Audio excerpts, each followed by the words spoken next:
Hello and welcome to Code with Candle. Today we're going to kind of look at some tips and tricks on how to do some UI stuff, and hopefully maybe you'll learn some little bits that we can do, and we'll set up a nice little menu. So let's pop over. So this is a basic kind of Unity based client that you might see when you open up. The only thing I've added is a little background image down here. You can see so it's 1920 by 1200. Not done anything else, literally just imported as it is, and we're going to make a little scene. So first thing you're going to want to do is you want to go to this kind of UI, so you can go through game object UI, and you get access to it here, or you can right click, and down here you've got the UI. Up here if you can see behind the camera. So what we'll do is we are going to go to UI, and we are going to want to add a panel in this case. We're going to make a background image. Now when you add background images, one thing you have to be aware of is, do you want the screen to be support for widescreen, or do you want it to be support for vertical? Because both you'll have to have some sort of consideration for. But what we'll do just now is we'll add a panel, and we're going to call it background up here. So when you first add it, you'll notice it automatically adds a canvas because we didn't have one. It's an event system that does like handling inputs for, if you're going to move between buttons, for example, with a gamepad, or if you're going to do it with the keys on the keyboard rather than a mouse. And then our object that we actually added and renamed to background. Now, what we're going to do is we're going to pop this into this background image here. Everything looks good as it is, but it's not really. So what we're going to do is we've got some presets up here of different resolutions, and we're going to kind of go through them and show you what happens. So we've got 16:9, 16:10. You'll notice as I'm going through this list, not too much changes till we start hitting the vertical side views, some other little ones, and a 5x4. But what you'll notice is it's stretching to fit the screen at the moment. And the reason it does that is because on the image that we've added for the background, we've got this section up here. Now this is how it deals with calculating what size it's going to be on the screen. And if you click it, you'll get lots of kind of different options. And in this case, we've asked it to scale to every corner of the screen. And currently the canvas is set to a constant size. So what we want to do is we want it to scale with the actual screen size itself. We don't want a constant pixel size, and we don't want a constant physical size. So if we choose that, and then we have to choose a reference resolution. Now this is what I would say is the most common resolution that you probably want to run at, and at the aspect ratio that you want. So we're going to go 1920 by 1080. And we're going to go through some of these options in a second. So the match width or height, screen match mode, match size, and the reference pixel units. So now you'll see probably not much change as we kind of work our way through this list again.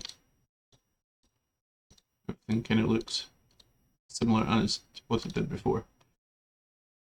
However, what we want to do in this case is we want the background image to not get squashed and stretched to the size. So a couple of different ways you can deal with this. One is you can, instead of having it scale and stretch, we can just say we want it to be the center of the screen. There is an issue with this, so say 1920 by 1080. And then you'll notice as we go through these, it looks much more consistent at these top resolutions, but as soon as we go to anything that's much taller than it is wide of our resolution of our image, you'll notice it's completely cut off top and bottom. So a couple of things we can do to get around this. We can remove, let's call this panel because that's actually what it is, and we can let's put that back to our background for just now. We're going to want that to scale with the screen size, but what we're going to do is we're going to create another UI image, which we are going to make a child of this element here, and we're going to have this one set to center point currently. We're going to reset its position to the middle, and we are going to give it our background sprite, and we're going to give it the reference resolution. So now what happens? We go through these resolutions. You see, for the most part, it's now holding its resolution, but again, when we come to these tall, very, very tall resolutions, we have the border in place. So what you can do in that case is we can go into these screen match resolutions on our canvas. I believe it's shrink we can go to, and you'll notice now when we go to these very tall resolutions, it holds it, it obviously cuts off the image because that's how it has to size. But if we go to original sizes, these look very good too. So that deals with the kind of background portion of what's going on. But realistically, we'll want some sort of menu on this screen. And there's a couple of ways we can do things. So we're going to go back to our canvas. Now we're going to add a new panel. And we're going to call this menu panel. In this case, it's set up the same. So stretch with the screen size. Apart from this time, what we're going to want to do is we're just going to give it a bit of a border around the screen in this case. So let's say we want to go left 300, 300.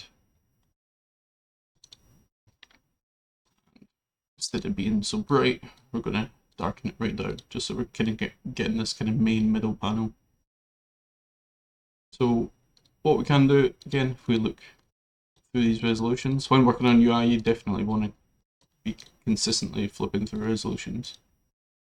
You'll notice when we go to here, the vertical resolutions, the barrier is completely tiny, the panel in the middle, and everything gets all kind of skewed up. That's because we're working with a reference resolution of 1920 by 1080, which is much wider than it is tall, and if we wanted to do that in reverse, we would just simply put resolution the other way and the other way about, so you'd have it much taller than you would, and you would work in that as your reference resolution rather than this one. So that gets you a little bit of the way there for these kind of panels. And what we're going to look at next is putting something in the panel itself. And what we're going to do now is we are going to just add an image. Now this is going to be, let's call this our logo, which is what we want right at the top. And we want it as part of the panel. So we're going to drag it into the panel. Now the logo here is set to center, but in our case, we don't want it center of the screen. If I zero this out, for example, it sits in here. We don't want that. So what you can do is click on here, but what you can do in this, so normally you'd set the anchor, which is these points here, and that's kind of like what it bases its screen off. So if we set the anchor to the top, for example, you notice it hasn't moved, but its X and Y coordinates have completely changed. But if we set this back to 0, you'll notice it goes back to 0, 0. If it was on the bottom, obviously, or corners, you can see it's offsetting its position based on where it is. So what you can do as a quick key is you can hold Alt, and you'll notice it changes to these kind of boxes. And instead of setting that anchor there, it'll actually position it with the offset to that point. And you'll notice, because we're inside this menu panel up here, which has its edges outside, you'll notice as I go around, it can only go up to the edge currently within that kind of border. So what we can do is we are going to go to top. Apart from, we're going to give it a little bit more of an offset, such as this, and that would be our logo, for example. And we're going to add a couple of buttons, and then we're going to show you how you can maybe tidy some stuff up. So in this case, we're going to add Text Mesh Pro. Now if you haven't done it before, you're going to get this input up here, and you'll need the essentials regardless, so we're going to click that just now. While that imports in, we're going to take a look. So if you need some examples, you can use this, but in this case we don't need the examples. So once that's done, you can come back. You'll notice we now have a button in this bottom corner. I will just drag it out. So hopefully you can see it there. It spawned it in this bottom corner here. Go back to the game view, you can't see it because it's behind my camera. But if I set it to 0, 0, because it thinks it's in the center. So we could say that this was going to be the play button, for example. And we wanted it to be 300 by 100. Now as a quick shortcut, what you can do is if you wanted more buttons of the exact kind of style, you can click up here, hold Control and then press D, and that lets you duplicate it. So you can see we now have play button 1. Actually we want this to be the close button in our case, and you notice you can't see it, but that's because it's actually hidden behind that button, or on top of it in this case. Now this looks good, but as you can imagine it gets pretty, let's say we wanted another button, so we put them this far away, then we wanted another button, so we duplicate again, you know, and we drag it out. It looks okay, but we can't guarantee the spacing, things like that are all correct based off each other. So what we kind of want to do is we want to get rid of that just now, and we want this whole panel, let's pop them in the panel, we want this whole panel to adjust automatically vertical with the screen and space things out a little bit better automatically so we don't have to maintain it ourselves. The way we're going to do that is we're going to choose the panel that we want. We are going to add a vertical layer. And you can see now what it's done is it's now spread them out, so each one of these is currently a third of the screen because it's got 3 objects, but if I add some more, you'll notice it kind of spaces itself out. And what we want to do is come back to a vertical group. So the reason it goes here is because it's saying that child alignment is upper left. If you wanted it to be center of your screen, you want middle center, for example. If you wanted it to be upper center, so it was from top down, do that. Or if you wanted it to be lower center, so it was bottom up, you can also do that. But in this case, we're going to go middle center. The other thing we want is, you can see we've got some things here. So we've got control child size, we've got use child scale, and we've got child force expand. This is usually double ticked when you join it. And what that's doing is, if I go to the scene view, if you imagine that this panel that it's inside is cut up into evenly for the amount of objects it's in, what the vertical group does is it expands each object to fill the space that it's been given essentially. So in this case I want to do some custom spacing. I don't want it to just take as much space as it wants. So I want to remove the height, and you'll notice it all goes clumped back up to the center, which is where we've asked it to do it. So a couple of things, got some padding. You might want to put some padding on to make sure that if you had lots of objects, you don't want it to go right to the edge of the screen. In our case, I want to put some padding on there, and then we'll leave the left and right padding, which I can show you in a minute. So what we want to do next is we've got the spacing. Now this is the spacing between objects. So this is how we can keep things pretty consistent. So in this case, we're going to go 75. I'm going to make this logo 400 by 200, just because it's going to be a little bit bigger than images. And you can see now everything's a bit more neatly spaced out. And if we added some more buttons, it kind of keeps the space until a certain point. Now, as we take some of these buttons back out, you'll notice we have the buttons a set width in this case. But let's say we wanted the buttons to take up the whole kind of panel. So let's say we wanted this panel to be actually much, much slimmer. So let's say panel is actually going to be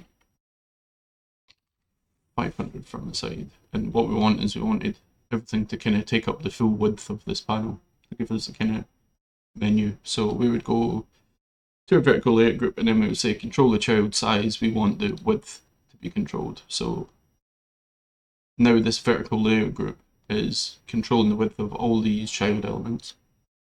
And if you click it, you can tell because when you come up here, it says some values are driven by the vertical layout group. And you'll notice I can't change X, Y position because that's controlled by the vertical part of it, and the width is now being controlled by our vertical layout group here. So what we can do in this case is, let's say we didn't want the logo to be controlled to the same width as it is. We can add an element here called layout element. And we can give it some things like, so we can say, well, actually the preferred width for the logo was 300, for example. And we can also choose ignore layout, which essentially takes out the calculation for the layout. And flexible width here. If you want, what else do we have? Oh yeah, minimum height, minimum width. This you do lots of different bits and bobs. Back. So yeah, we have lots of these things that we can kind of control all these elements with. It's quite nice. Means if we add a couple more, got space for it. If it goes out the screen, we might have to add reduce our spacing, for example, or just some things. Now, quite often, your close button will actually be in the corner. So how do we deal with that if we wanted, you know, the close button in the top corner? So let's just put some text on this saying close, just so it's more obvious which one is the close button, which one's the regular button. So again, we can use the layout element. Go here, we want to say ignore the given layout. And in this case, we want it to be top right. In terms of width, we want it to be, let's go 100 by 100.